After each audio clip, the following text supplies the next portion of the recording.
Matahari baru menyinar di Pasar Nelayan Pantai Tok Jembal, Kuala Terengganu, mulai hiruk pikuk dengan suasana urus niaga hasil laut yang segar dan murah. Setiap hari, jika sang laut bermurah hati, seorang nelayan mampu membekalkan sehingga 200 kg hasil laut ke pasar ini. 7 Julai 2023. Nelayan Harun Jusoh seperti biasa memeriksa pukat yang ditebar sebelum subuh. Namun tidak disangka, seekor ikan jarang jumpa ditemukan tersangkut pada pukatnya, kira-kira 100 meter dari pantai. Okey, Encik Harun Jusoh adalah individu yang menemui ikan naga laut.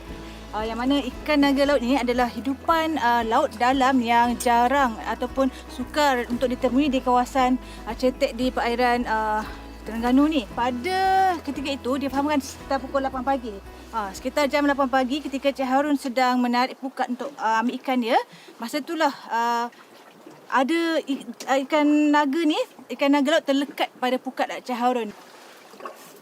Ia adalah suatu pengalaman yang baru kepada Encik Harun dalam tempoh berpuluh tahun menjadi nelayan. Itu kali pertama Encik Harun menemui ikan spesies ganjil ini. Insiden pada Jumaat itu amat mengejutkan kerana ikan naga laut adalah spesies laut dalam dan sukar dijumpai di kawasan air cetek. Pada awal tu masa kita dapat ikan lain, saya ingat tu ikan yang biasalah, ikan ebek kan. Apabila dekat dia panjang. Saya ingat ke ikan macam panggil ke timur, ikan Melayu. Tapi tengok dia punya sirik merah. Merah jadi satu benda pelik lah. Itu nak pegang pun bisa rot kan, benda-benda gini laut kan. Jadi terfikir, jadi spesies tu penuh macam saya terlihat dalam rencana. Jadi saya dalam air memang comel lah, saya tengok dia hidup tu dengan laut dia punya merah dia tu, laut comel, memang lawa lah, berkilat putih kan. Tengok dia dah tak berapa tu lah, siasat. Bila warna air tu, dia dah tak tu lah. Tapi dia punya badan dia jadi macam patah-patah. Itu bila dah mati, dia dah ada? Mati lah. Oh, masa naik hidup tak ada apa, hidup memang comel lah, cantik lah. Kilat dengan bercahaya macam lampu Kalimantan. Masa nak cabut daripada... Dia tak kena pukat sangat, dia macam kena sikit di ujung, di ujung kepak dia kan. Kekecohan penemuan ikan itu mendapat perhatian penduduk kampung termasuk Muharram Jusoh. Berpengalaman 14 tahun sebagai nelayan, hari itu juga adalah kali pertama dirinya melihat spesies sebegitu di depan mata. Dia dapati satu jenis ikan yang pelik yang tak pernah tengok. Lepas tu dia hantar dalam WhatsApp group saya tengok dan saya mengatakan ikan tu rupa macam ikan naga. Dan saya suruh dia bawa naik dan saya tu berhubung dengan pihak UMT untuk tindakan lanjut lah. Kami boleh dikatakan sentiasa dikunjungi pelajar-pelajar dari UMT, UNIZA untuk membuat research ataupun kajian berkenaan dengan hidupan marine dan sebagainya lah. Jadi pelajar tersebut pernah berpesan kalau ada sejenis spesies yang jarang ditemui supaya berhubung dengan mereka pada pihak penyelidikan dan juga pihak nelayan. Jika menemui spesies-spesies yang jarang ditemui, kalau boleh lepaskan ataupun kalau yang dah mati itu kalau boleh bawa naik dan serahkan pada untuk penyelidikan lah, untuk kajian-kajian untuk masa akan mendatang. Menyedari keunikannya, nelayan itu membuat keputusan menyerahkan ikan naga laut kepada Institut Oceanografi dan Sekitaran INOS, Universiti Malaysia Terengganu UMT pada hari yang sama. Proses bedah siasat spesimen perlu dijalankan dalam tempoh 48 jam. Tugasan ini diketuai Azwarina Muhammad Azmi Ramasami. Selaku Kurator Kanan Pusat Rujukan dan Repositori Laut Cina Selatan, Azwar mengumpulkan beberapa pakar biologi marin untuk sama-sama menyelesaikan kajian. Proses bedah siasat dijangka mengambil masa 4 jam. Kalau dari segi fizikal ikan naga laut ni, kita boleh nampak kerawang yang di atas kepalanya adalah ciri-ciri utama yang sangat menarik dengan warna yang sangat terang. Kemudian badannya berwarna metalik. Yang mana bila kita pegang badan itu, warna metaliknya boleh keluar dan lekat di tangan. Okey, kemudian badannya yang sangat lembut seperti ribbon, dan juga ada beberapa anting-anting yang tergantung di kerawang-kerawang yang menjadi hiasan kepada ikan ini. Ikan naga laut juga disebut oarfish di dalam bahasa Inggeris. Ikan ini dipercayai tinggal di kawasan laut terbuka pada kedalaman sehingga 1,200 meter. Pada peringkat ini, keadaan laut sudah gelap dan suram. Cahaya matahari tidak dapat menembusi air laut. Suhu airnya juga sangat sejuk. Kebanyakan hidupan di zon kedalaman ini dilengkapi tisu badan yang berupaya menghasilkan cahaya sendiri, termasuk ikan naga laut.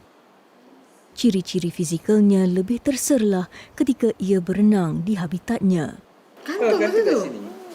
Sebelum ni kan kita tak pernah dapat yang ada ni. Dia macam ni. Kantung yang glow in the dark yang akan menyebabkan dia... So selama ni kita tahu di hujung-hujung je. Dia macam ada kantung. Ni di sebelah tengah pun ada. So banyaklah memang dia light up macam ada bola-bola-bola. Berdasarkan kajian, terdapat 2 spesies ikan naga laut direkodkan di dunia. Spesies Regalicus russelli adalah jenis yang ditemukan tersangkut pada Pukat Harun Jusoh. Satu lagi spesies, Regalicus glassni atau giant oarfish, bersaiz sekali ganda lebih besar dari jenis russelli. Hidupan marin ini boleh mencecah sehingga 12 meter panjang, iaitu anggaran ketinggian bangunan 3 tingkat. Berapa total length ni? 167 cm. Kalau tengok panjang dia tadi, and then bila sampai ke ekor, kita boleh buat anggaran bahawa usia dia ni juvenile, taklah terlalu dewasa, tak terlalu muda, sebab dia punya ekor dia tu agak tumpul. Dia belakang dia macam agak bulat macam tu. Sebab kalau yang jenis kecil atau masih muda, dia akan tajam macam tu. Proses bedah siasat dilakukan di bahagian luar dan isi ikan. Bahagian luar ikan termasuklah kulit, sirip, muka dan ekor.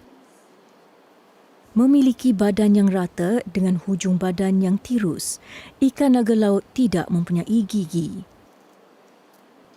Ia berenang secara menegak ke atas sambil memakan plankton, krustasea dan sotong dengan menapis makanan masuk ke mulut menggunakan insang khas yang terdapat pada mulutnya. Ketika perut dibelah, pasukan penyelidik menemukan lebih 20 ekor cacing nematoda atau cacing gelang di lapisan luar perut. Kebiasaannya, parasit jenis ini berada di bahagian perut dan isi ikan untuk dijadikan perumah. Bila kita bedah lebih ke dalam, kita cari jantung, hati dia, and then kita buka dia punya perut dan usus, kita dapati ikan ini tiada isi perut yang terdapat di dalam perutnya. Kebarangkalian ikan ini tak dapat makan. Dalam masa sehari dua, kebarangkalian terakhir sebelum saat dia mati tu tak ada makanan. Kita boleh tengok dengan keadaan fizikal perutnya yang lepeh, tak ada kandungan sisa-sisa atau serpihan makanan sehingga ke anus di hujung usus ikan itu. Bila ikan ni menolak makanan atau refuse untuk makan ni, dia ada 2 punca utama. Pertama sekali mungkin ikan itu sendiri sakit, yang mana dia tidak boleh makan dan tidak mampu untuk makan dan dia akan naik ke permukaan. Pertama, dan yang keduanya dia mengalami stres. Sama ada daripada persekitaran dia ataupun stres dari segi kekurangan sumber makanan. Dan itu juga menjadi punca ikan naga laut ni naik ke perairan cetek lah.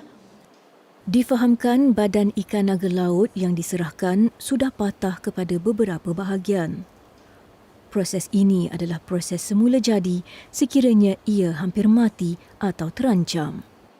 Hasil pembacaan daripada jurnal-jurnal saintifik dan beberapa penulisan daripada pakar-pakar penyelidik dari Taiwan dan Korea dapati memang ikan naga laut ni ada keupayaan untuk melumpuhkan part badan dia, bahagian badan dia, yang mana dia macam cicak boleh tanggalkan ekor supaya pemangsa dia kejar ekor tu. So ikan naga laut dia tak ada sistem pertahanan badan yang khas, yang khusus di dalam air yang laut dalam ni. Jadi salah satu ciri yang telah dilihat pada ikan naga laut ni adalah dia mampu memutuskan badan dia dan memulihkan kembali luka tu. So, untuk ikan naga laut kita ni, mula-mula waktu hidup dia okey dan kemudian nampak patah-patah tu adalah salah satu dia stres dan mempertahankan diri dia. Sebab ada beberapa haiwan lain juga yang mempunyai sifat macam ni. Contoh macam tapak Sulaiman, ada tendensi untuk memutuskan badan bila stres. Selesai bedah siasat, bahagian yang dibelah dan patah dijahit kembali bagi mengekalkan bentuk fizikal asal untuk tujuan pengawitan. Okey, sekarang kita tengah buka sirip dia untuk fixation. Fixation ni kita akan gunakan formalin 10%, yang mana dia akan membantu untuk mengeraskan sirip ni lah. Sebelum kita masukkan dekat tempat penyimpanan dia, kita kena buka semua sirip, senang untuk kita tengok segala karakteristik dia nanti. Saya dengan tim yang bekerjasama di dalam proses postmortem ikan naga laut baru-baru ini sangat teruja dengan dapatan nematod, bila kita tengok stomach content, kandungan perut ikan naga laut, and then dengan keadaan ikan naga laut itu sendiri yang mana sempurna, dengan sirip atasnya cukup, dengan kerawangnya cukup, and then ekor dia kalau kita perasan ada kesan terpotong. Tapi terpotong ni secara semula jadi dan dia sembuh kembali. Okey, yang mana spesimen yang pertama kita jumpa cukup lengkap sampai ke hujung tirus. Okey, so kita nampak ikan ni pernah diserang atau pernah mengalami ancaman dan dia kembali kepada keadaan asal dia dengan memulihkan diri dia. Akhir sekali, ikan naga laut direndam ke dalam balang berisi formalin selama 2 hari sehingga cecair itu benar-benar meresap ke dalam badan ikan.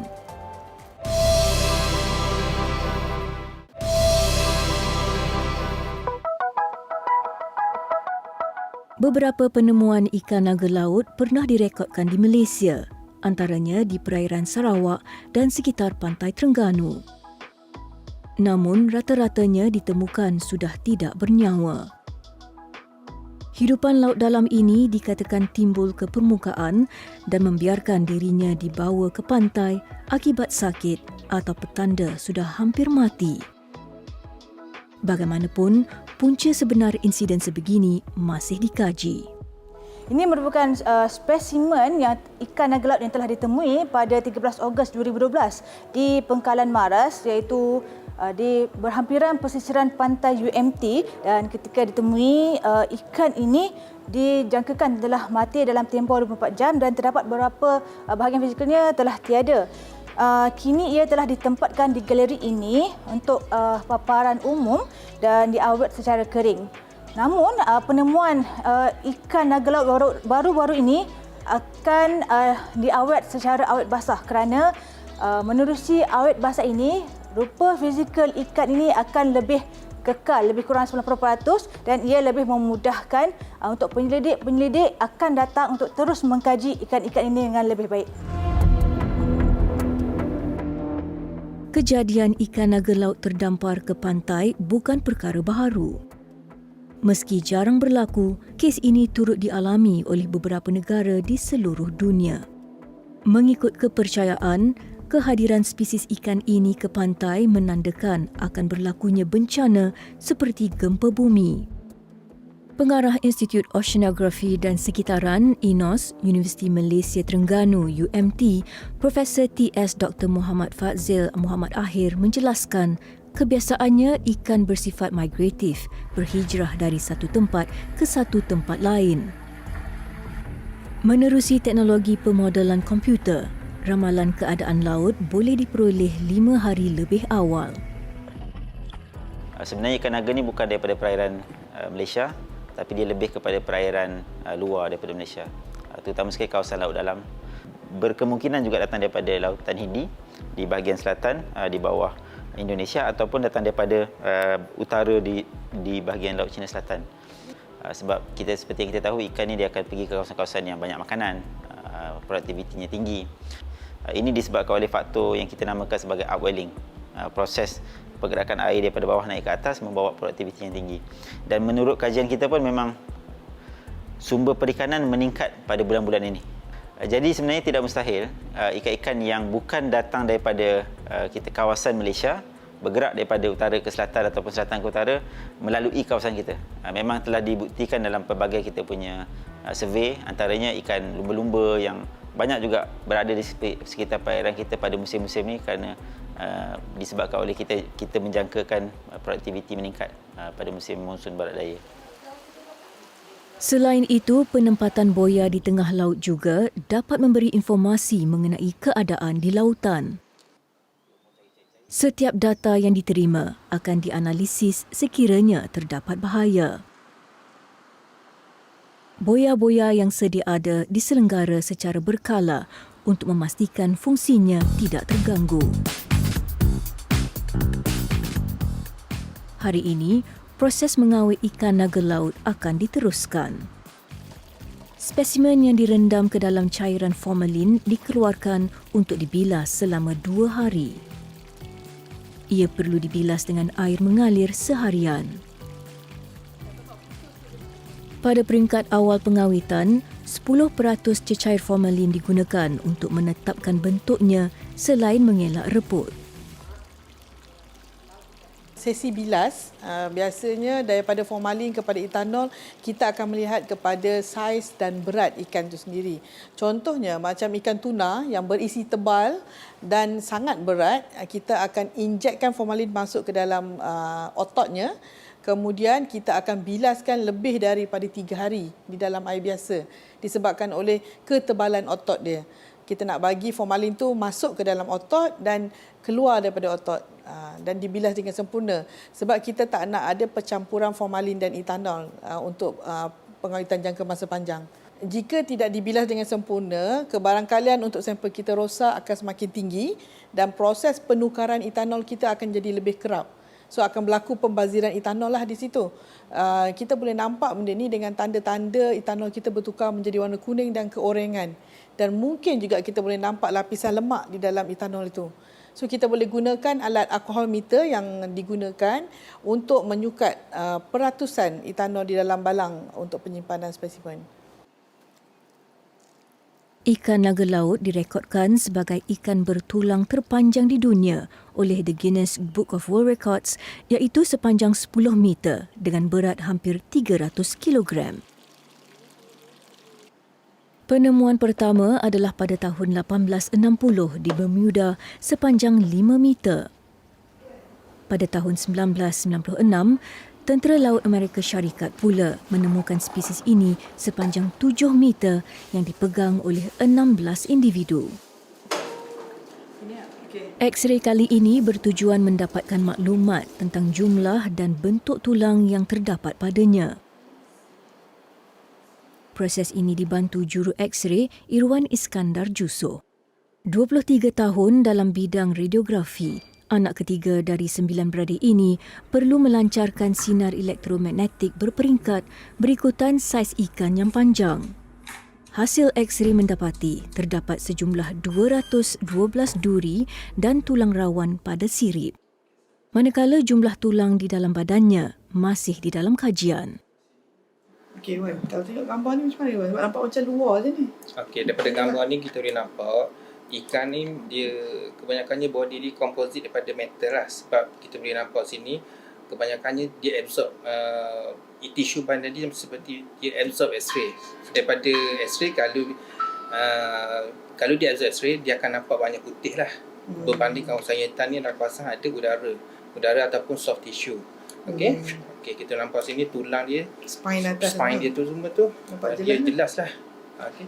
Dan kita boleh nampak ada dot-dot ni mungkin yang partikel-partikel, saya tak pasti juga, mungkin metal juga yang ada dekat antena dia tu. Okay. Yang dia slightly macam metal juga. Ikan naga laut yang sudah siap dibilas akan disimpan di bilik spesimen Pusat Rujukan dan Repositori Laut Cina Selatan. Sehingga kini terdapat hampir 100,000 koleksi spesimen marin yang diawet dari pelbagai spesies boleh dilihat di sini. Ia menjadi pusat rujukan bagi penyelidik dari dalam dan luar negara mendapatkan bahan kajian lanjut. Untuk kita buat kajian postmortem dan parasite, kiranya sudah terganggu.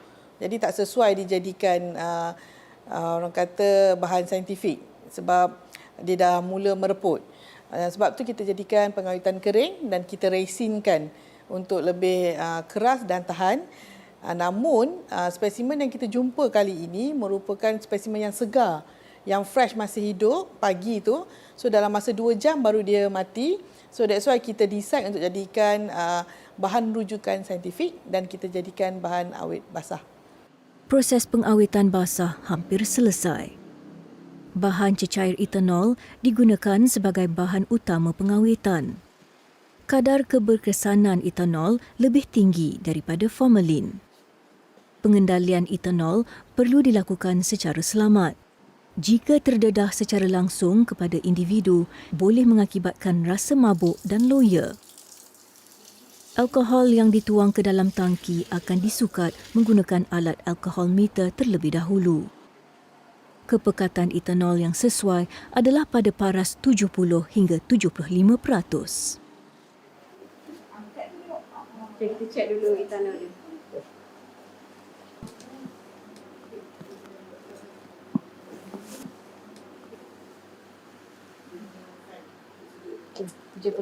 dia. Pemeriksaan berkala dilakukan 6 bulan sekali bagi memastikan tahap etanol berada pada peratusan yang sesuai. Rembesan daripada spesimen yang disimpan boleh mengurangkan kadar kepekatan alkohol. Yang pertama, etanol akan meruap dan persentase dia akan turun. Jadi yang tinggal di dalam tangki itu adalah peratusan air. So bila air semakin banyak di dalam tangki, so air itu akan memanggil bakteria. So bakteria ni yang akan mereputkan spesimen-spesimen yang ada. So sepatutnya jika kita punya pengawitan sempurna, dia akan tahan sehingga beratus-ratus tahun. Itu yang terbaiklah. Mengikut hasil kajian, isi ikan naga laut bersifat kenyal. Justru nilai komersialnya tidak tinggi. Tidak ramai individu berminat menikmati ikan ini kerana rasanya yang kurang enak. Bagaimanapun, terdapat juga restoran di Jepun yang menghidangkan ikan ini di dalam menu. Tindakan nelayan seperti Harun Jusoh dan Muharram Jusoh menyerahkan spesies jarang jumpa itu kepada pasukan penyelidik wajar dipuji. Keterujaan penyelidik jelas terpancar sebaik menerima ikan yang masih segar. Setiap data yang diambil dari sampel direkodkan untuk rujukan masa depan dan boleh diperbaik bagi menjaga hubungan manusia dan alam semesta.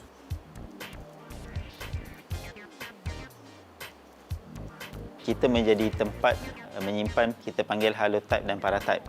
Halotype dan paratype ni unik sebab dia kita kata satu-satunya spesimen yang tak jumpa kat tempat lain. Peranan kita meluas, bukan saja tertumpu kepada fizik, biologi, kimia, lautan, tetapi juga memastikan bahawa maklumat lautan ini sampai bukan saja kepada penyelidik tetapi juga pada orang awam, sebab kita nampak kualiti kesihatan lautan semakin menurun dan kita harapkan penyelidik kita bukan sekadar habis dekat penyelidikan tetapi juga berperanan untuk memastikan masyarakat maklum tentang apa yang sedang berlaku dan ada peranan-peranan yang kita boleh mainkan untuk pastikan lautan kita sentiasa berada dalam keadaan yang sihat dan sejahtera.